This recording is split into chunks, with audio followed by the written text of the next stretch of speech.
Dans cette vidéo, je voulais parler des retours en design, c'est-à-dire comment je fais des retours et surtout, en ce qui me concerne, comment j'en reçois en tant que designer. Bon, la première fois que j'ai fait une presta design, c'était il y a plus de 15 ans, j'étais au lycée. C'était traumatisant, ok, c'était horrible. Je m'étais donné comme un ouf, j'ai été payé 200 balles pour me faire un petit peu chier dessus.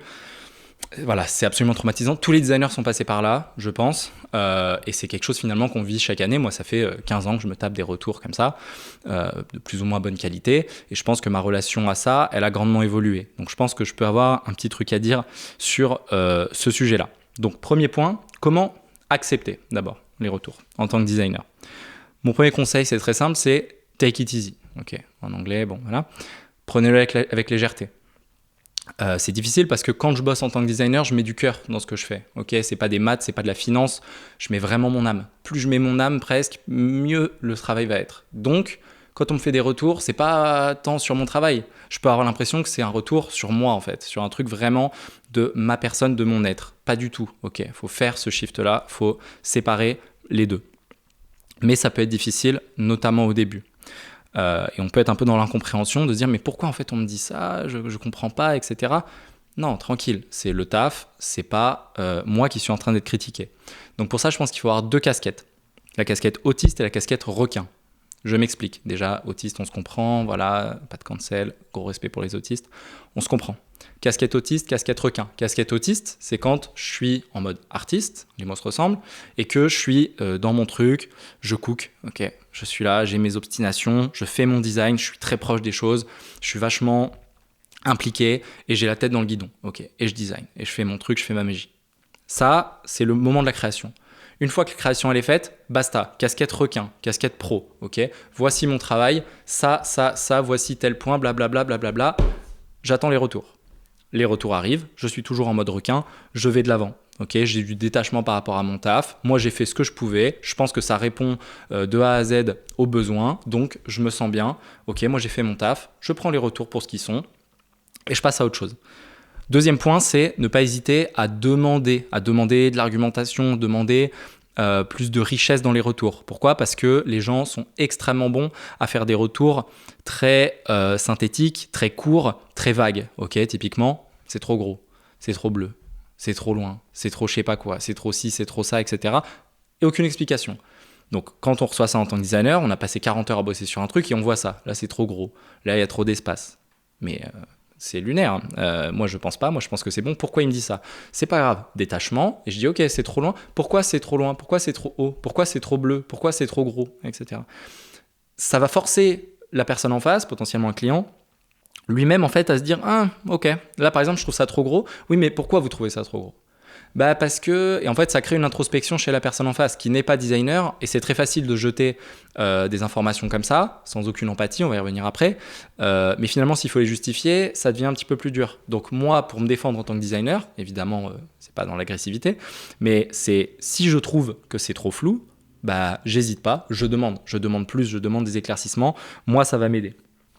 Ok, maintenant pour le côté, comment faire des bons retours ? En ayant de l'empathie, ok, j'y reviens. J'ai noté, c'est un travail artistique sans finalité objective, fondamentalement bonne ou mauvaise. Ok, alors du calme. C'est-à-dire, il n'y a pas de finalité objective à mon travail de design. Je peux toujours continuer à aller plus loin. Il n'est jamais fini. Il sera jamais « Ah là, c'est bon, il est parfait. Et là, c'est pas bien. Là, c'est bien, là, c'est pas bien. » Non. Si je joue aux échecs, on joue, ah j'ai perdu, t'as gagné, merci, au revoir, ciao. Si je fais de la boxe, ok on boxe, boum, je suis par terre, comme ça je suis inconscient, je crois que t'as gagné et j'ai perdu. Ok, il y a une finalité objective fondamentale. Le design, c'est pas le cas. Ok, donc si je fais des retours à un designer, faut que j'ai de l'empathie, ok, et que j'ai conscience de ce truc-là et que même si finalement mon avis, je pense qu'il est important, surtout si c'est moi le client par exemple, il faut savoir que la personne en face, partir du fait qu'a priori elle a fait de son mieux et que c'est vraiment une création qu'elle estime aboutie, finale, etc. et que c'est une vraie proposition. Alors en face, il faut être bon designer aussi, c'est une condition, mais je prends ce cas de figure. Donc avoir de l'empathie, ça veut dire quoi ? Ça veut dire faire ce que j'ai dit dans l'autre sens, c'était j'argumente, ok, je jette pas des mots comme ça. Si je trouve que c'est trop gros, je dis j'ai la sensation que c'est trop gros, peut-être parce que ci ou parce que ça, maintenant si tu le sens, pourquoi pas ? Ou alors, voilà, il y a un milliard d'exemples, mais j'ai l'impression que c'est trop comme ça, mais on peut en parler. Ou alors, s'il y a quelque chose de fondamentalement réel, dire ça ne correspond pas à ce qu'on s'était dit à tel moment, ça ne correspond pas au cahier des charges, à ce que vous voulez. Et là, dans ce cas-là, c'est objectif et il y aura beaucoup moins de débats. Okay. Mais si ça peut être ouvert au débat, de l'empathie. Et de l'empathie, ça peut vouloir dire être plus granulaire dans les retours qu'on fait. Okay. Prendre le temps de le dire. Donc après, j'ai mis en étant précis sur pourquoi je n'aime pas ceci ou cela, argumenter, et ce sera aussi introspectif pour la personne qui fait ses retours, je l'ai déjà dit.